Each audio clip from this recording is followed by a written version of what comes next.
Hello and welcome back to Wendigow Express. Today we're reviewing a model, and it's this, the Great Western Railway Earl class. So without any further ado, let's get started. So, as you may see, this model is built by Bachmann. I was bought it at Rails of Sheffield for about £129, which is quite a lot, but I do hope it'll be worth the money. From the front of the box here, you can see that the engine's in a very nice tight clamshell packaging. You can just about make out most of its features from here, but to really see its features, you've got to get inside the box. Caution, the locomotive and tender are linked. Please lift both together from the packaging tray. I'll keep that in mind.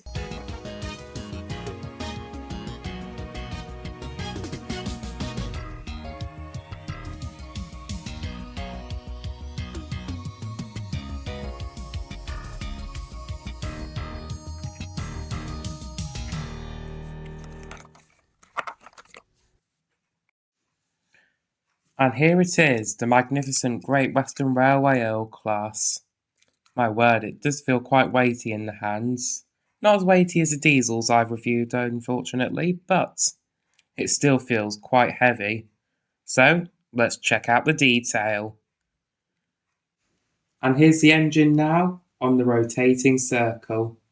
As you may have already noticed, the engine is pre-weathered, which gives it a rather old and clapped out look, which I think works for an early looking engine like this. Let's start on the front of the engine and work our way to the back. On the front here we have buffers. They're not sprung here, but they do look really fine. Then we've got lamp irons on the front, all separately fitted. Smoke box door and handrails which stretch all the way to the back of the main locomotive boiler. They do look really fine and realistic. Then, on the buffer beam, vacuum pipe detail and a tap. You can see that the number, even though it's weathered, you can still just about make it out here. And then the smoke box climbs up really well with the running board. All of this is die cast as well on the running board, which does feel really nice. You can see on the side here that the separately fitted springs and tiny handrails on the side, which just give it even more premium finesse look, especially compared to the locomotives I've reviewed before. Then, you can see that there are no visible wheels on the body. Well, it's because the motion's on the outside of the frames and the wheels are on the inside.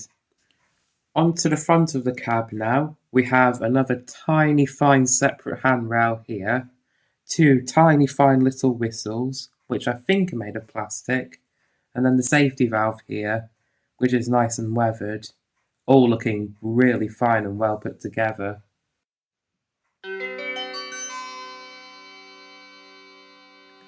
Now, onto the interior of the cab. You can see several separately fitted bits of pipework here.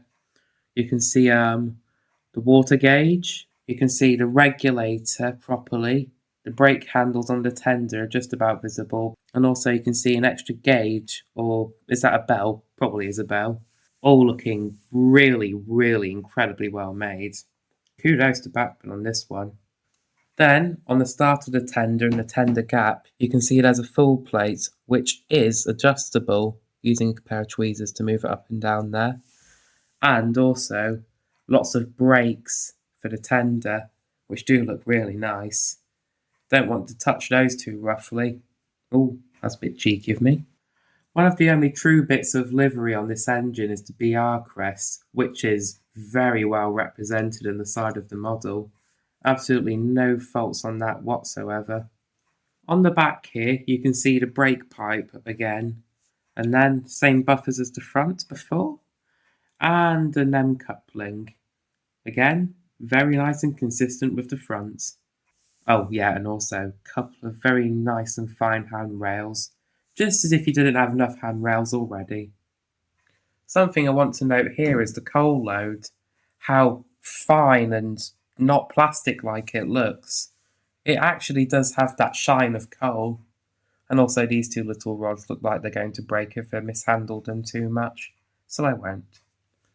On the underside of the body, there are wiper pickups coming for all 4 driving wheels, but none on the front 4 bogie wheels, I note. The engine connection from loco to tender is quite good. You can see there's a socket down here which connects pickups to all of the tender wheels. So we've got all of the wheels but 4 connecting to the track, which I think will give it good reliability on the circuit.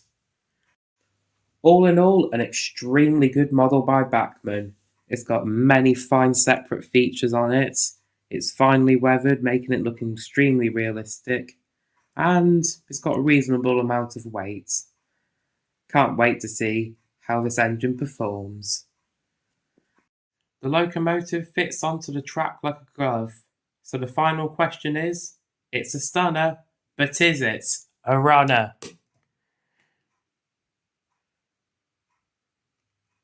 Oh, it is. Oh, it's cut out. No, it's saved itself. Oh, it's gone. Goodbye. Right, needs to come back now. You can certainly hear its motor.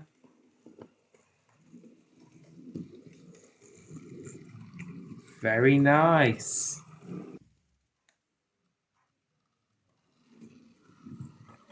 Well, I suppose I'll see how it does at the slow speed now. Alright now, turning it to forward and turning it up very slowly.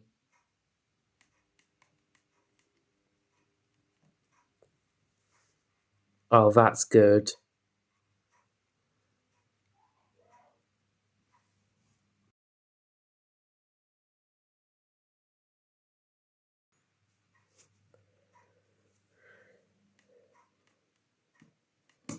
And we're turning back again.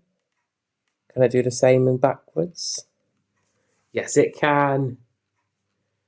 Inching along. But it's doing it.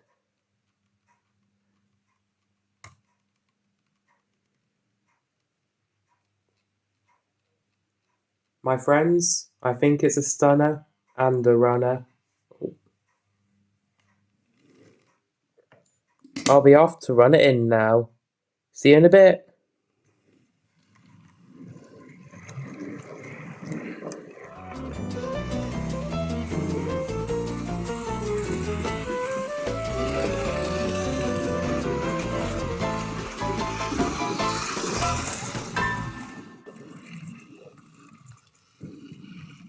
And thus our engine returns.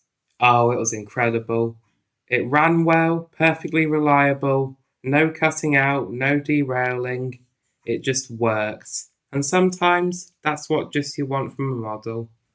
I set out a few coaches here, 3 Mark 1s and a CCT, for it to pull, so let's see if it can. Now over the points. This hasn't actually been over these expression points yet, so let's see how it does. Perfect. And then coupling up to the CCT. Oh, bounced a little bit, but they are different types of couplings. It appears as if they may need a little bit of help coupling together, so I just need to do that there. And we'll be on our way.